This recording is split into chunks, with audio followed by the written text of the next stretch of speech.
حضرت سیدنا اسلم رضی اللہ تعالی عنہ فرماتے ہیں امیر المومنین حضرت سیدنا عمر بن خطاب رضی اللہ تعالی عنہ اکثر رات کے وقت مدینہ منورہ زادہ اللہ شرفا و تعظیمہ کا دورہ فرماتے ہیں تاکہ اگر کسی کو کوئی حاجت ہو تو اسے پورا کریں۔ ایک رات میں بھی ان کے ساتھ تھا۔ آپ رضی اللہ تعالیٰ عنہ چلتے چلتے اچانک ایک گھر کے پاس رک گئے۔ اندر سے ایک عورت کی آواز آ رہی تھی، بیٹی دودھ میں تھوڑا پانی ملا دو۔ لڑکی یہ سن کر بولی، امی جان کیا آپ کو معلوم نہیں کہ امیر المومنین حضرت سیدنا عمر بن خطاب رضی اللہ تعالیٰ عنہ نے کیا حکم جاری فرمایا ہے؟ اس کی ماں بولی، بیٹی ہمارے خلیفہ نے کیا حکم جاری فرمایا ہے؟ لڑکی نے کہا، امیر المومنین نے یہ اعلان کروایا ہے کہ کوئی بھی دودھ میں پانی نہ ملائے۔ ماں نے یہ سن کر کہا، بیٹی اب تو تمہیں امیر المومنین نہیں دیکھ رہے، انہیں کیا معلوم کہ تم نے دودھ میں پانی ملایا ہے؟ جاؤ اور دودھ میں پانی ملا دو۔ لڑکی نے یہ سن کر کہا، خدا کی قسم میں ہرگز ایسا کام نہیں کر سکتی کہ ان کے سامنے تو ان کی فرمانبرداری کروں اور ان کی غیر موجودگی میں ان کی نافرمانی۔ اس وقت اگرچہ مجھے امیر المومنین نہیں دیکھ رہے لیکن میرا اللہ تو مجھے دیکھ رہا ہے، میں ہرگز دودھ میں پانی نہیں ملاؤں گی۔ حضرت امیر المومنین فاروق اعظم رضی اللہ تعالیٰ عنہ نے ماں بیٹی کے درمیان ہونے والی تمام بات چیت سن لی تھی۔ آپ رضی اللہ تعالیٰ عنہ نے مجھ سے فرمایا، حضرت اسلم سے فرمایا، اے اسلم اس گھر کو اچھی طرح پہچان لو۔ پھر آپ رضی اللہ تعالیٰ عنہ ساری رات اسی طرح گلیوں میں دورہ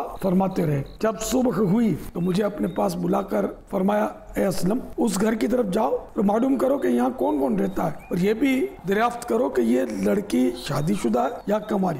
حضرت سیدنا اسلم رضی اللہ تعالیٰ عنہ فرماتے ہیں میں اس گھر کی طرف گیا اور ان کے بارے میں معلومات حاصل کی تو پتا چلا کہ اس گھر میں ایک بیوہ عورت اور اس کی بیٹی رہتی ہے اور اس کی بیٹی کی ابھی تک شادی نہیں ہوئی۔ معلومات حاصل کرنے کے بعد حضرت سیدنا عمر رضی اللہ تعالیٰ عنہ کے پاس آیا اور انہیں تفصیلات عرض کی۔ فرمایا میرے تمام بیٹوں کو میرے پاس بلا کر لاؤ۔ جب بیٹے جمع ہو گئے تو سیدنا فاروق اعظم رضی اللہ تعالیٰ عنہ نے فرمایا کیا تم میں سے کوئی شادی کرنا چاہتا ہے؟